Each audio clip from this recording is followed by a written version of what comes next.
Welcome to Hollywood Graveyard. Today I turn the camera over to you, the Hollywood Graveyard community, as we travel the world to visit famous and historical graves in your neck of the woods. Today we traverse Ireland and the UK to find legends like Dolores O'Riordan, J.M. Barrie, St. Patrick, and many more. My friends, the time is yours.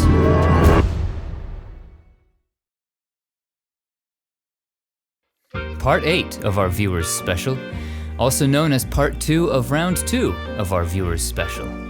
Regardless of the appellation, I'm enjoying riding in the passenger seat along with you on this journey through the cemeteries of the world. In our last video, we spanned the globe, finding famous grave sites in countries like Brazil, Japan, Austria, and Australia. Today we continue our international explorations in Ireland, Northern Ireland, Scotland, Wales, and England, strolling through those old world churchyards, cemeteries, and cathedrals that we love so much.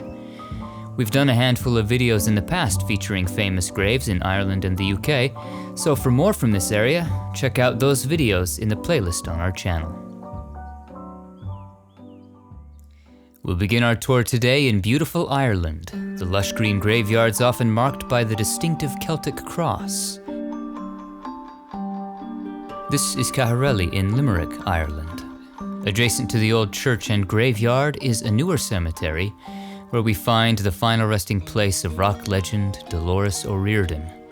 She was the lead singer and songwriter for the alternative rock band The Cranberries, which rose to fame in the 90s. She would become one of the most recognized voices in the genre, her unique sound inspired by her Irish musical upbringing. They had chart-topping hits in songs like Linger and Zombie, which recently surpassed 1 billion views on YouTube.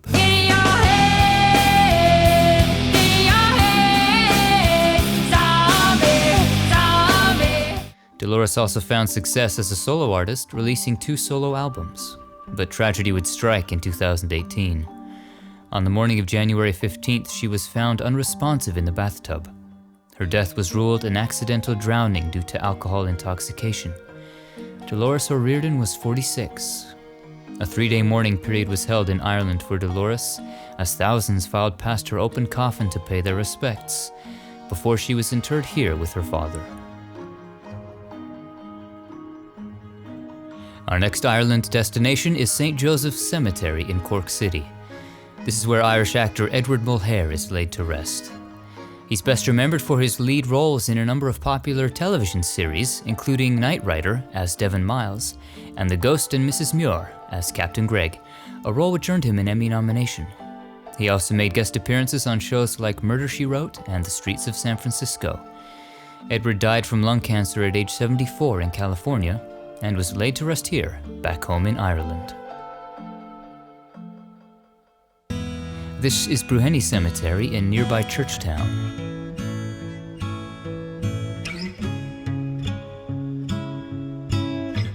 Here lies Oliver Reed.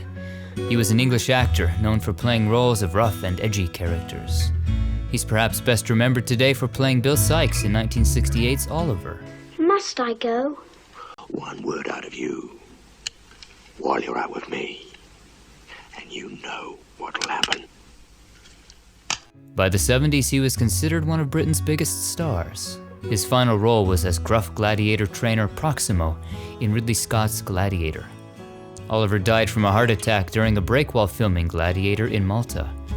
He had been in a drinking competition against a group of sailors, consuming copious amounts of alcohol. CGI had to be used to complete Oliver's final scenes in Gladiator. After his death, he was returned to the Irish village where he lived and buried in a spot with a view of his favorite pub, O'Brien's. Moving on now to St. Oliver's Cemetery in Cork. This is where we find the grave of Rory Gallagher. He was a renowned blues and rock guitarist, singer, and songwriter. He formed the band Taste in the late 60s, then toured and recorded as a solo artist in the 70s and 80s. Among his best-known tracks is Tattooed Lady. Tattooed lady, bearded baby, they're my family. He sold over 30 million albums in his career and would inspire the likes of Brian May and Eric Clapton. In his 40s, Rory's liver began to fail and he required a transplant. Weeks after the transplant, he contracted an infection and died at the age of 47. This is the Cathedral Church of St. Focna's.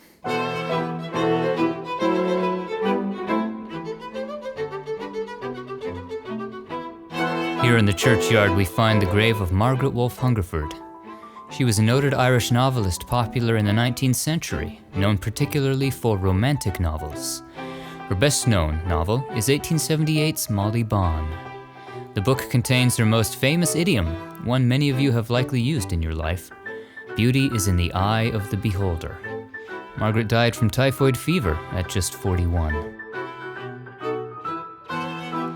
This incredible ancient-looking graveyard overlooking the sea is located in a village fittingly named Skull.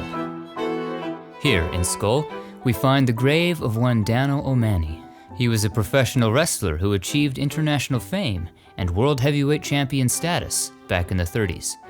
His signature move was the Irish Whip, so named due to its association with Danno. In 1950, Danno O'Mahony died from injuries sustained in a car accident at the age of 38. We now find ourselves at St. Michael's Anglican Churchyard in Cork. This is where mathematician, philosopher, and logician George Boole is laid to rest.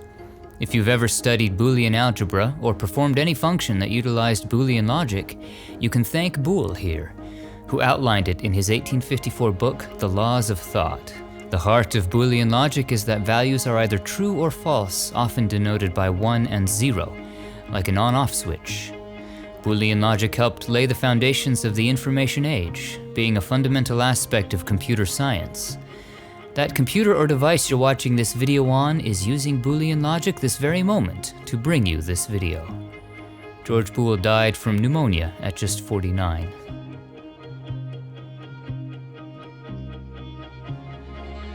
Our next stop is the city of Cove, which was the last port of call for the Titanic before she set out across the Atlantic.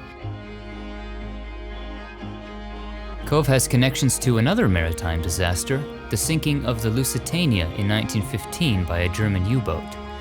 1,198 passengers and crew died, many of whom were brought back here to Cove, and a number of victims of the Lusitania are buried in the Old Church Cemetery.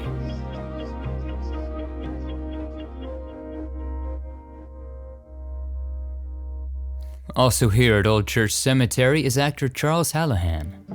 His memorable film roles include Vance in The Thing and Paul in Dante's Peak. And on television he played Captain Charles Devane in Hunter. Hallahan died from a heart attack in Los Angeles at age 54 and was laid to rest here in Cove. Not far from Charles Hallahan is a notable Irish figure named Jack Doyle. As you may have surmised from his marker, he was a boxer, known as the Gorgeous Gael. At the height of his boxing fame, he was discovered to have a great tenor singing voice, and he began to perform in sold-out shows at the London Palladium and the Royal in Dublin.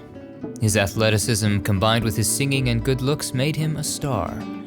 Soon he'd be appearing in movies like Navy Spy. But his love of drink and other vices led to a downward spiral into bankruptcy, and he died penniless from cirrhosis of the liver at age 65. Before moving into Dublin, Ireland's capital, let's take a moment to remember the victims of one of Ireland's greatest disasters, the Great Famine, also known as the Irish Potato Famine. Between 1845 and 1850, some 1 million Irish perished in the famine, brought on by a potato blight that ravished crops. Over 1 million more fled the country, one of the greatest mass exoduses in history. Approximately 9,000 victims of the famine are buried in mass graves here in this cemetery.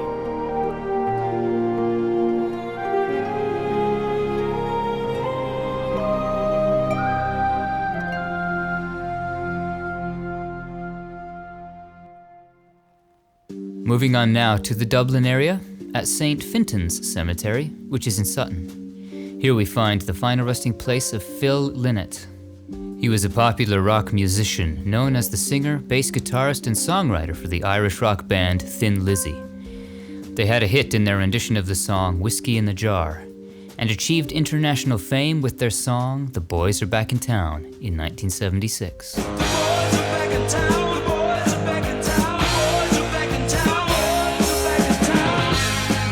By the 80s, Phil's health was heavily affected by drug and alcohol dependency. He died of pneumonia and heart failure due to septicemia in 1986 at the age of 36. In 2005, a statue in Dublin was erected in his memory. This is Dardistown Cemetery in Dublin, and the unique grave of Veronica Guerin. Her marker here resembles a newspaper cover story. It's fitting, as Veronica was a journalist, but tragic at the same time, as the cover story here is her own murder. Veronica was a noted crime journalist in Ireland, known for working to bring criminals to justice. Her efforts made her no small number of enemies, and threats against her were frequent. On June 26, 1996, she was shot by drug lords while stopped at a traffic light. Veronica was 36. She was portrayed by Cate Blanchett in a film about her life. This is Mount Jerome Cemetery in Dublin. Here we find John Millington Synge. He was an author, poet, and playwright, a key figure of Irish literary revival. His best-known work, alluded to here on his grave, is his play, The Playboy of the Western World. Despite its popularity, it was poorly received upon initial performances, due to its bleak ending, depiction of Irish peasants, and perceived immorality. A film adaptation would be made in 1962. Synge died from Hodgkin's disease at the age of 37.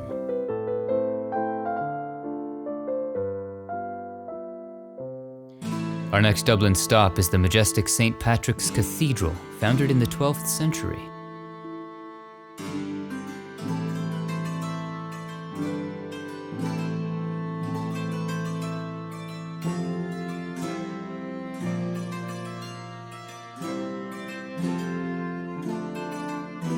Within these ancient halls rests Jonathan Swift. He was a writer known for his deadpan and ironic writing style. His best-known works include A Modest Proposal and Gulliver's Travels, written in 1726. Gulliver's Travels has been adapted on screen a number of times. In 1713, Swift became dean of this very cathedral in which he is buried. He died at age 77 and was laid to rest here next to his dear friend Stella. A death mask was made shortly after his death and is on display here at St. Patrick's.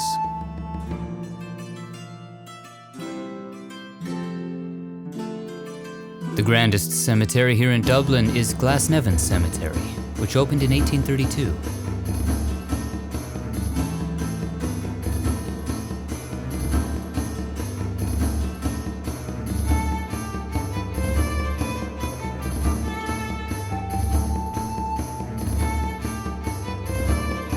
There are quite a few Irish notables to find in these historic grounds.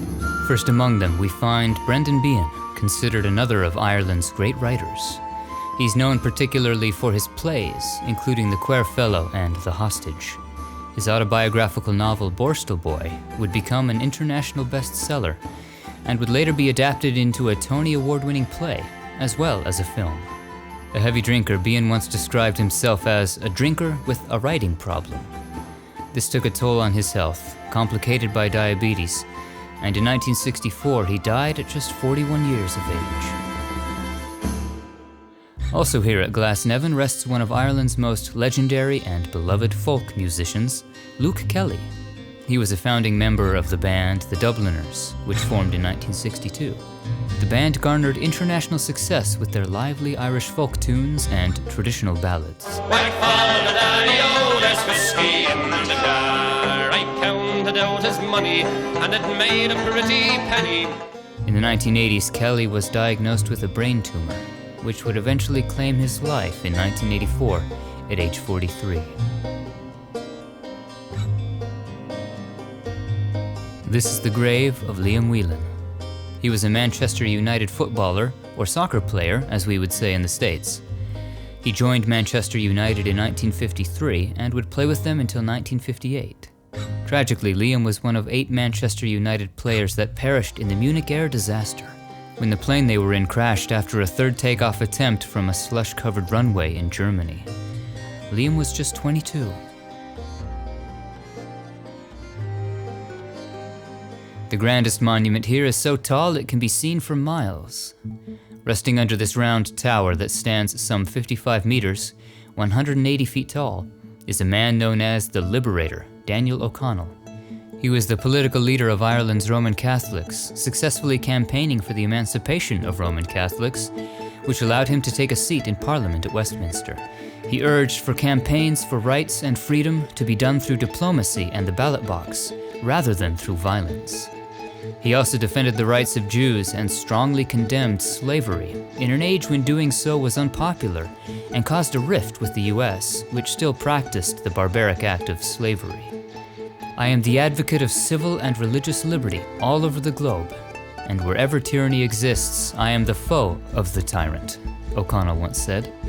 Daniel O'Connell died in Genoa, Italy during a pilgrimage to Rome in 1847, at the age of 71. He was laid to rest here in Ireland, but according to his wishes, his heart was removed and buried in a small church in Rome. His heart has since gone missing from that church, its current whereabouts a mystery to this day. Daniel O'Connell remains one of the most important figures in the history of Ireland. Our time in Ireland has come to an end. Let's hop the border into Northern Ireland, which is part of the United Kingdom. We'll begin at Roselawn Cemetery, where we find the grave of George Best. He was a famous footballer, aka soccer player from Northern Ireland. He played as a winger, spending most of his career with Manchester United. He's considered one of the best players in the history of the sport, leading his team to 2 English championships and the European Championship in 1968. Best struggled with alcoholism and required a liver transplant at the age of 56. But his condition continued to worsen, and after contracting a number of infections, his organs began to fail, and he died at age 59. Our next stop is Carnmoney Cemetery and the grave of Alex Higgins. He was a professional snooker player, one of the most iconic figures in that game. He was known as Hurricane Higgins due to his fast play. Alex won the World Championship in 1972 and 1982. He died at age 61 from malnutrition and pneumonia. What would you say if I were to ask who the most recognized Irish cultural icon is globally? Bono? Enya? Arthur Guinness? Or maybe you'd say St. Patrick. After all, most of us don green every March 17th in his name, in hopes for a bit of good luck. This is Downpatrick Cathedral, south of Belfast, and the reputed gravesite of St. Patrick. St. Patrick was actually born in Roman Britain in the 4th century. He came to Ireland at age 16 after being kidnapped by Irish pirates. He became a missionary in the 5th century and is regarded as a founder of Christianity in Ireland, now the patron saint of Ireland. Legends have grown around the life of St. Patrick, including that he drove all venomous snakes from the island, and that he used the shamrock, the image now most closely associated with him, to illustrate the Holy Trinity. St. Patrick died on March 17th, 461, which is why we celebrate St. Patrick's Day on March 17th. Let's hop the North Channel over into Scotland now. Scotland comprises the northern third of the island of Great Britain. We're at Kirramure Cemetery in Angus, Scotland. Here we find one of Scotland's greatest storytellers, J.M. Barrie. He was a novelist and playwright, best known today as the creator of Peter Pan. The story of Peter Pan was written as a play in 1904, titled Peter Pan, or The Boy Who Wouldn't Grow Up. It tells of a mischievous boy named Peter who can fly, and a normal girl named Wendy, and their adventures in Neverland with Tinkerbell, Captain Hook, and the Lost Boys. The play was a success and would be adapted into a novel in 1911 as Peter and Wendy. In the years since, it has been adapted on stage and screen countless times, an integral part of many of our childhoods. Always having a special place in his heart for children, Barrie gave the copyright of Peter Pan to the Great Ormond Street Hospital, a children's hospital, which benefits to this day. J.M. Barrie died from pneumonia in 1937 at age 77. Turning the compass southwest, we reach Wales, the western portion of the Isle of Great Britain. This is Llandralow in Rose Churchyard in Rose-on-Sea in Wales.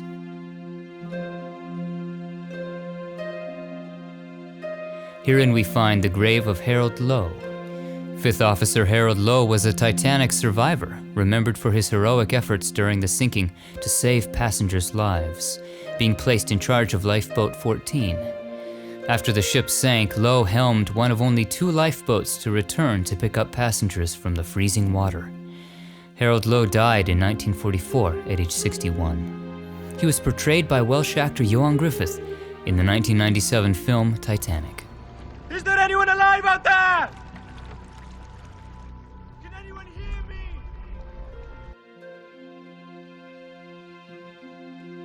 While on the subject of the Titanic, let's cross over now into England and find a few more notables of Titanic lore. This is Nightingale Cemetery in Godalming in Surrey. In these grounds, we find a monument to Titanic's radio operator, Jack Phillips. Due to a backlog of passenger messages caused by a wireless breakdown, multiple warnings of ice sent to the Titanic from other ships on the night of April 14th were not immediately passed on to the bridge. However, the captain was aware of the ice, and 2 lookouts were posted. After the Titanic struck an iceberg at 11:40 p.m., Captain Smith ordered Phillips to send out a distress signal. Phillips stayed at his post working the radio as the ship sank, desperately trying to get help for the Titanic from any nearby ship. But the nearby Californian had turned off their radios, and the Carpathia was just too far away. And so the ship foundered, and radio operator Jack Phillips' body was never recovered. He was 25. This monument to him was placed in the family plot here in Nightingale. If you've studied historical shipwrecks, then you know the name Violet Jessop, a woman known as the Queen of Shipwrecks and Miss Unsinkable. We're at Hartest Cemetery in Suffolk, where Violet Jessop is laid to rest. She was a stewardess on passenger ships during their most tumultuous period. In 1911, she was working aboard the RMS Olympic when it collided with the British warship HMS Hawk. It didn't sink, but both ships were damaged. In April 1912, she was transferred to Olympic's sister ship, the Titanic. After the ship struck an iceberg, Violet was told to put on her life jacket and serve as an example for passengers who didn't speak English. A scene reflected in both A Night to Remember and Titanic. Violet boarded Lifeboat 16, where she was rescued the next morning by the Carpathia. During the First World War, Violet served as a stewardess for the British Red Cross. In 1916, she was aboard the HMS Britannic, younger sister ship of Titanic, which had been converted into a hospital ship. On the morning of November 21st, the ship struck a mine and sank. As the ship was sinking, Jessop and others were loaded into lifeboats. However, due to the poor coordination of the salvation efforts, the ship's propellers were left running as lifeboats were being loaded into the water. Several lifeboats were sucked into the turning propellers, killing those on board. Those included the lifeboat Violet was in. At the very last moment, Violet jumped from the lifeboat. She recalled, "I leapt into the water but was sucked under the ship's keel, which struck my head." She fractured her skull, but miraculously survived. Despite all these catastrophes, Violet continued to work on ships until her retirement. Miss Unsinkable died from heart failure in 1971 at age 83. Moving on to Putney Vale Cemetery in London, we find another name linked to the Titanic disaster, J. Bruce Ismay. He was chairman and managing director of the White Star Line, which operated the Titanic. Ismay was the highest-ranking survivor of the disaster, having jumped into collapsible sea as it was being lowered. He became the subject of severe criticism for deserting the ship while women and children were still aboard. He became the villain of the disaster in the press. But in the end, the British inquiry determined that, quote, Mr. Ismay, after rendering assistance to many passengers, found sea collapsible, the last boat on the starboard side actually being lowered. No other people were there at the time. There was room for him, and he jumped in. Had he not jumped in, he merely would have added one more life, namely his own, to the number of those lost. Though eventually cleared for blame, Ismay never recovered from the disaster and the shame and survivor's guilt that came thereafter. He died in 1937 at age 74. Also here at Putney Vale, we find one of England's most famous archaeologists, Howard Carter. He's known particularly as an Egyptologist. Howard became world famous in 1922 for the discovery and excavation of the tomb of the 18th dynasty pharaoh, Tutankhamun, known as King Tut. It was unearthed in the Valley of the Kings near Thebes in Egypt. The Mask of Tutankhamun, which was discovered in the tomb, is one of the best-known works of art in the world and a prominent symbol of ancient Egypt. Carter worked for around 10 years to catalog and study the items from the tomb, which are now in the Egyptian Museum in Cairo. He died from Hodgkin's disease in 1939 at age 64.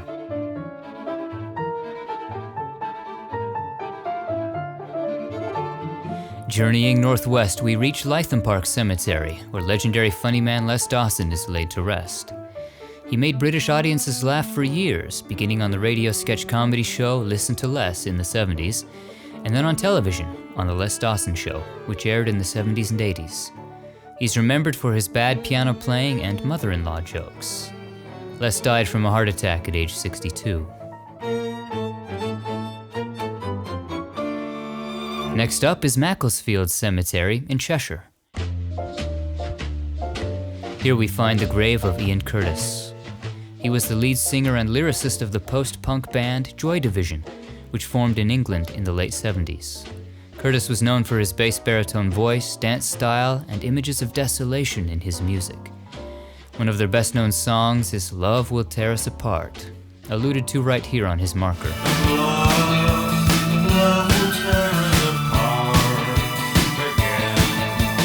Ian suffered from epileptic seizures, which led to depression as they worsened. In the early morning hours of May 18, 1980, Ian Curtis took his own life by hanging. He was 23. Though his life was short and Joy Division only lasted a few years, their influence on music of the era was far-reaching. This is Duncanfield Cemetery in Tameside, where we find the final resting place of Kathy Staff. She was an actress best remembered today for her role as Nora Batty in the long-running sitcom Last of the Summer Wine, in over 200 episodes. Other television credits include Coronation Street, Open All Hours, and The Benny Hill Show. Kathy lived to be 80. Our next England stop is in Derbyshire and Haslant Cemetery. Drumsticks mark the grave of legendary drummer Phil "Filthy Animal" Taylor. He was the original drummer for the rock band Motorhead, beginning in 1975. He recorded 11 studio albums with the band, including their hit Ace of Spades. The only gun I need is the Ace of Spades, the Ace of Spades. Phil died from liver failure in 2015 at the age of 61, just weeks before his Motorhead bandmate Lemmy died. This is All Saints Churchyard at Kirkby Overblow. And this is the grave of David Nobbs. He was a comedy writer, best remembered for creating the 70s sitcom The Fall and Rise of Reginald Perrin. He also wrote for many of Britain's great comedians, like Les Dawson and the Two Ronnies. David Nobbs lived to be 80. In Rowley, East Yorkshire, we find St. Peter's Churchyard and the final resting place of Trevor Boulder. He was a bass player and singer, known for playing with the band Uriah Heep. In the 70s, Trevor also played bass guitar for David Bowie's band, The Spiders from Mars, including on Ziggy Stardust. He died from cancer at age 62.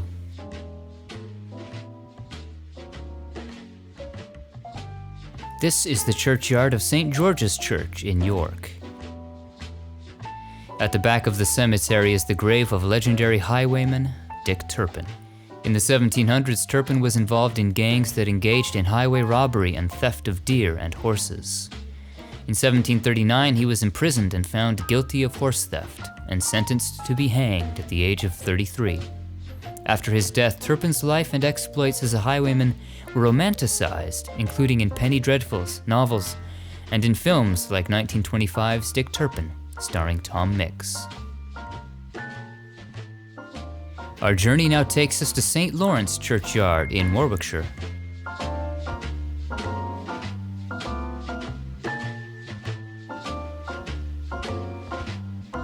Here lies Ed Bishop. He was an American actor best remembered for his role as Commander Ed Straker on the 70s sci-fi series UFO. He can also be seen in 2001 A Space Odyssey and voiced Philip Marlowe on BBC Radio. Ed died from a chest infection at the age of 72. I love the names of some of these charming British towns. This is Bourton-on-the-Water in Gloucestershire, and Water Cemetery, where rests Wilfrid Hyde-White. He was a popular British character actor, remembered for roles like Colonel Pickering in My Fair Lady, Welch in Let's Make Love, and Crabbin in The Third Man. He also made appearances on television in shows like Buck Rogers and Columbo. And on stage he was nominated for a Tony for his role in The Reluctant Debutante. Hyde-White died from heart failure at the age of 87. Another magnificent old church greets us at our next stop. This one is St. George's in Ramsgate. In these grounds we find the final resting place of John the Measurer, an actor with over 200 film and television credits to his name. His best-known role is as mild-mannered, aristocratic Sergeant Arthur Wilson in the British sitcom Dad's Army in the 60s and 70s. He also played the governor in The Italian Job and the defense barrister in The Pink Panther. In 1977, John was diagnosed with cirrhosis of the liver, and in 1983, died after suffering a hemorrhage at age 71. Before his death, John wrote a portion of his own obituary, which read, "John the Measurer wishes it to be known that he conked out on November 15th. He sadly misses his family and friends."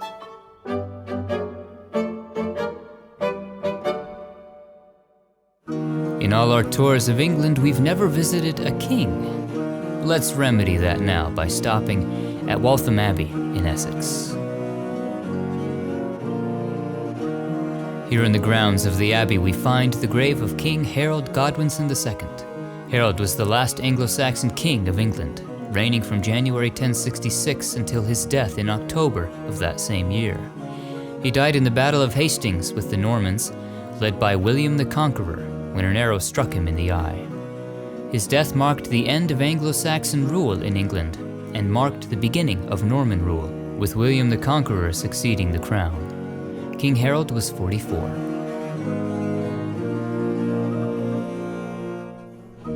This is St. Mary the Virgin Churchyard in Little Easton. Here we find the grave of actor Mike Reid. He's fondly remembered by fans of the soap opera EastEnders for his role of Frank Butcher, which he played in over 700 episodes between 1987 and 2005. And on film he played Doug the Head in the movie Snatch. His later years were spent living in Spain, where he died of a heart attack at age 67. Just southwest is Hoddesdon Cemetery. This is where Lena Zavaroni is laid to rest. The Scottish singer shot to fame as a child when she won the television talent show Opportunity Knocks in 1974. She was just 9. Lena followed up this with the album Ma He's Making Eyes at Me. At the age of 10, she remains the youngest person to have an album on the UK Top 10 charts.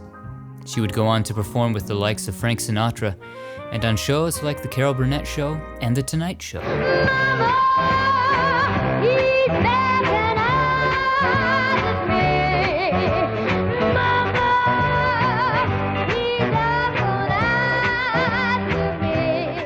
At the height of her career, she had her own TV variety show called Lena.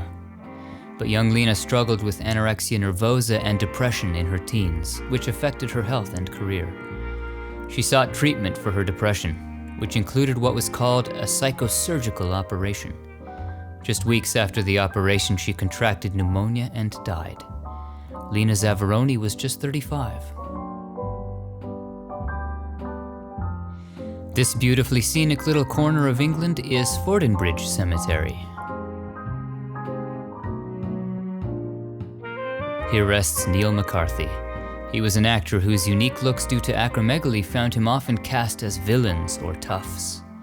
His memorable roles include as Private Thomas in Zulu, Sergeant McPherson in Where Eagles Stare, and Kalibos in Clash of the Titans. He also made appearances on television, like in Doctor Who. Neil was just 52 and he died from motor neurone disease. We find ourselves now at St. John the Evangelist Churchyard in East Whitton. Here is the grave of Richard Whiteley. He was a television personality here in England, fondly remembered for his 23-year stint as host of the game show Countdown. He was the first face to appear on UK's Channel 4, and with his thousands of nightly appearances over his career, was one of the most aired TV personalities of his era. Richard Whiteley died from complications of pneumonia and heart surgery in 2005 at age 61. This impressive gate takes us into Rochdale Cemetery, where we find the grave of Don Estelle. He was a comedic actor and singer popular in the 70s and 80s.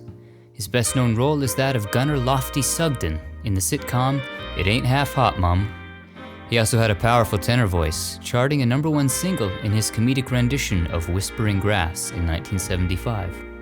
Don Estelle passed away at age 70 and was buried in the helmet he wore as Lofty Sugden. All Saints Church in Pueblo is our next stop.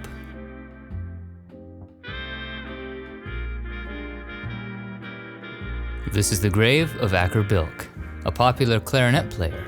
His 1962 instrumental tune, Stranger on the Shore, was the UK's biggest-selling single of the year, spending more than 50 weeks on the charts, and was also a #1 single here in the States. He released a dozen albums in his career and continued to perform well into his 80s. He died in 2014 at age 85. His grave features a poem by him, reminiscing on a river near his childhood home.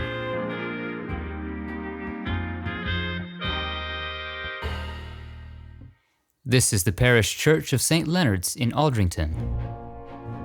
In these grounds we find C. Aubrey Smith, one of the great supporting actors to come to Hollywood from England. He appeared in over 100 films in his career, often playing the proud Englishman with a stiff upper lip, in some of the biggest films of Hollywood's golden age. These include Rebecca, The Prisoner of Zenda, and Tarzan the Ape Man. Smith was also founder and team captain of Hollywood's Cricket Club. He died from pneumonia at the age of 85 in Beverly Hills. His ashes returned home to England for burial, according to his wishes. We're in Brighton now, and the Brighton and Preston Cemetery. This is where Bill Pertwee is laid to rest.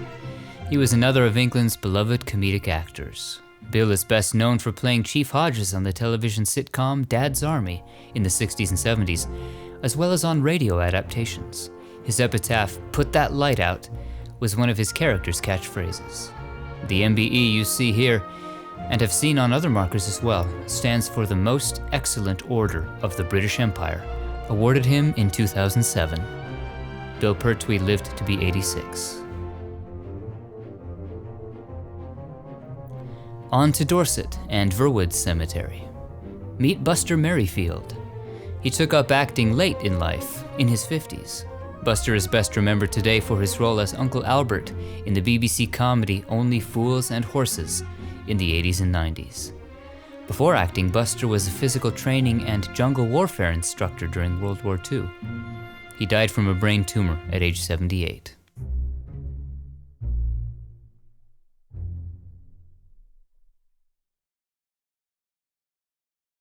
We're back in London, and the wonderfully photogenic Beckenham Cemetery. This is the grave of William Walker. He was a deep-sea diver who, with his own hands, saved Winchester Cathedral. Winchester is a magnificent cathedral where, you'll recall, Jane Austen is buried.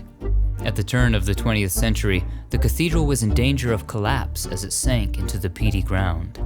William was brought in to help shore up the foundation by diving under 20 feet of water and working in total darkness to place bags of concrete. He worked 6-hour days for 6 years, placing some 25,000 bags of concrete, saving the historic building. William Walker died during the Spanish flu epidemic at the age of 49. Sometimes in history you find someone whose very name seems to have predestined them for a specific career. That's like an ice cream man named Cone. Our next stop is a perfect example of that, and I have a shiny sixpence for anyone who can withhold their snickering throughout this profile. This is the grave of Thomas Crapper. Yes, his real name was Crapper, and yes, he did work with toilets and sanitation. He was a plumber who founded Thomas Crapper and Company in London in 1881, a sanitary equipment company. He held 9 patents, 3 of them for improvements to flush toilets. He supplied plumbing for notable residences and cathedrals in England, like Sandringham House and Westminster Abbey. His Crapper manhole covers a popular tourist attraction at Westminster Abbey. Thomas Crapper was also the first to set up public showrooms for bathroom fixtures, normalizing and popularizing sanitation devices in the average home. He died in 1910 at age 73. This is Paddington Cemetery, where we find the grave of... No, but we do find the grave of his creator. Here lies Michael Bond, the creator of one of England's favorite bears. In 1958, Michael Bond wrote A Bear Called Paddington, which introduced the beloved behatted bear to the world, in what would become a classic of children's literature. Bond wrote around 20 books which featured Paddington, which have sold more than 30 million copies. Paddington has also made a splash on the big and small screens. Michael Bond's epitaph here is a reference to the label Paddington was found with in his first book. Also here at Paddington we find Cuthbert Ottaway. He was a pioneer footballer, noted for being England's very first football captain in 1872, in the earliest days of the sport. He led the England team in the very first international game of football, aka soccer, ever played, against Scotland in 1872. Ottaway was also a noted cricketer, regarded as one of the great all-around sportsmen of his day. His death at the young age of 27 has been attributed to a respiratory ailment. Next up is St. John at Hampstead Churchyard.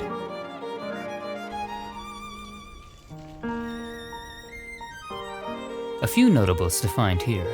First up is Peter Cook. He was a writer and actor known for his work in satire and comedy.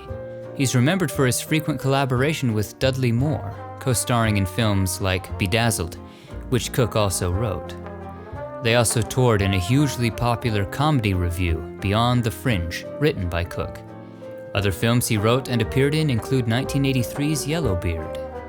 Peter Cook was 57 when he died from a gastrointestinal hemorrhage. Today he ranks among England's greatest comedians of all time.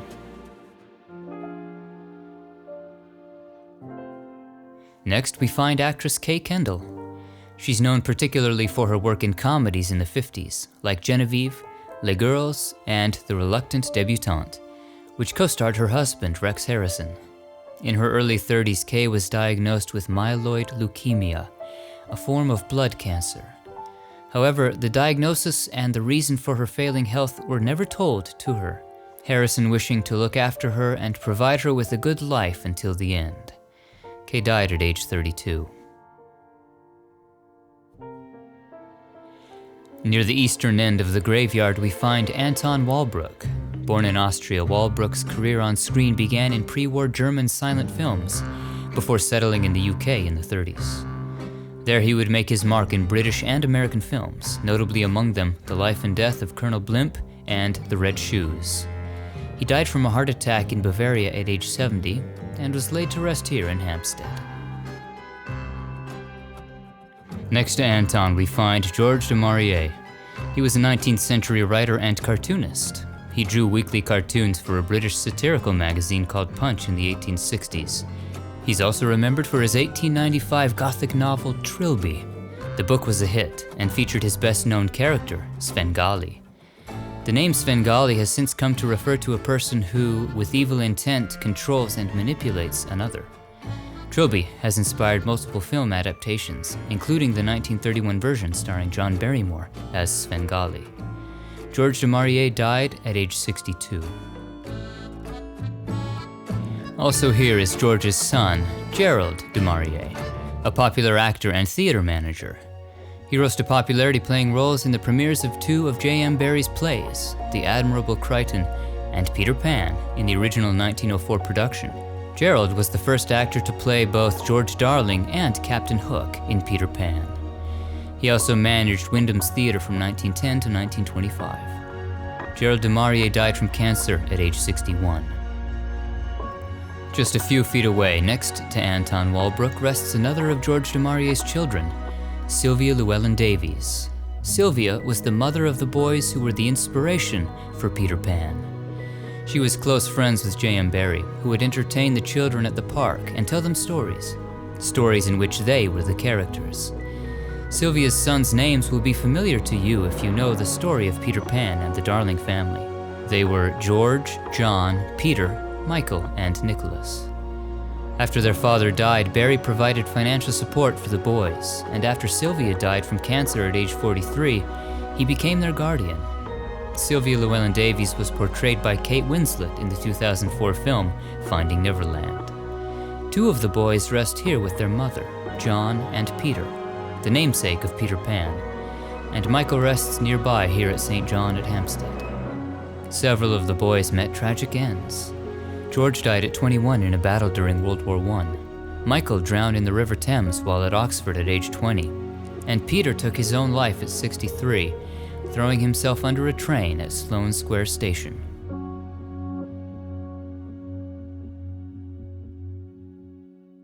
Our last stop of the day brings us to the City of London Cemetery. Here, under a tree, is the grave of Bobby Moore, another of England's legendary footballers. He played most of his career for West Ham United, captaining the team for 10 years. He also led England's national team to a World Cup win in 1966. Moore is widely regarded as one of the greatest defenders in the history of the game. As one of the most popular players of his era, he was awarded numerous honors, including BBC Sports Personality of the Year, an OBE, and induction into the English Football Hall of Fame. Bobby Moore was just 51 when he died from cancer. A memorial service was held at Westminster Abbey, only the second sportsman to receive such an honor. And that concludes our tour. What are some of your favorite memories of the stars we visited today? Share them in the comments below, and be sure to like, share, and subscribe for more famous grave tours. Thanks for watching. We'll see you on the next one.